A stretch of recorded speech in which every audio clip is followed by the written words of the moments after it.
കണ്ടിട്ടില്ലാത്ത വിസ്മയങ്ങൾ, കേട്ടിട്ടില്ലാത്ത വിലക്കുറവിൽ Amaze furniture, kitchenware and home appliances.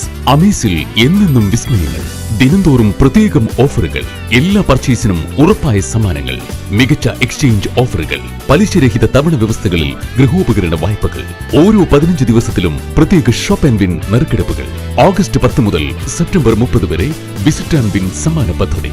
Amaze നിങ്ങൾക്കായി ഒരുക്കുന്നു സ്ക്രാച്ച് ആൻഡ് വിൻ സമ്മാന പദ്ധതിയും. ബമ്പർ സമ്മാനമായി USA, സിംഗപ്പൂർ, UK എന്നിവിടങ്ങളിലേക്കുള്ള വിദേശ യാത്രകൾ ഉൾപ്പെടെ 1.5 കോടി രൂപയിലധികം വരുന്ന ആകർഷകമായ സമ്മാനങ്ങൾ. Amaze G Shopee. അമേസിൽ നിന്നും പർച്ചേസ് ചെയ്യൂ. കേരളത്തിലുടനീളമുള്ള 160ഓളം വരുന്ന ജി ഷോപ്പി ഔട്ട്ലെറ്റുകളിൽ നിന്നും നിങ്ങളുടെ ഇഷ്ട ഹോം അപ്ലയൻസസുകൾ സ്വന്തമാക്കൂ. Amaze furniture, kitchenware and home appliances, Neduvancheri tower, Tirur road, Alathiyur. Phone 9544 910 800, 9544 910 700. സ്വകാര്യ ബസ് ജീവനക്കാർ നടത്തിവന്ന പണിമുടക്ക് പിൻവലിച്ചു. എടപ്പാൾ കുന്നംകുളം റൂട്ടിലാണ് ജീവനക്കാർ പണിമുടക്കിയത്. ചങ്ങരംകുളത്ത് വെച്ച് 7 സംഘം ബസ്സിൽ കയറി കണ്ടക്ടറെയും ഡ്രൈവറെയും മർദ്ദിച്ചതിൽ പ്രതിഷേധിച്ചാണ് കഴിഞ്ഞ 2 ദിവസങ്ങളിലായി കോഴിക്കോട് തൃശൂർ സംസ്ഥാന പാതയിൽ സ്വകാര്യ ലിമിറ്റഡ് സ്റ്റോപ്പ് ബസ്സുകൾ പണിമുടക്കിയിരുന്നത്. മർദ്ദിച്ചവരെ പിടികൂടാത്തതിൽ ജീവനക്കാർക്കിടയിൽ നിന്ന് അമർഷവുമുണ്ടായിരുന്നു.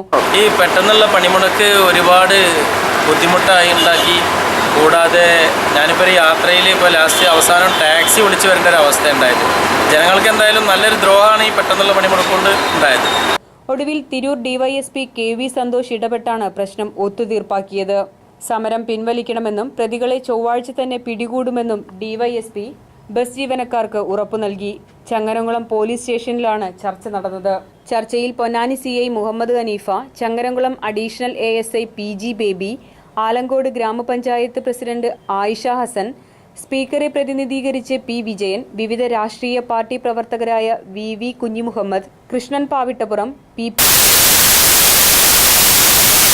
ട്ടത്തൂർ, ബസ് ഓണേഴ്സ് പ്രതിനിധികൾ, ബഹുജന ബസ് യൂണിയൻ നേതാക്കൾ, തൊഴിലാളികൾ എന്നിവരും പങ്കെടുത്തു.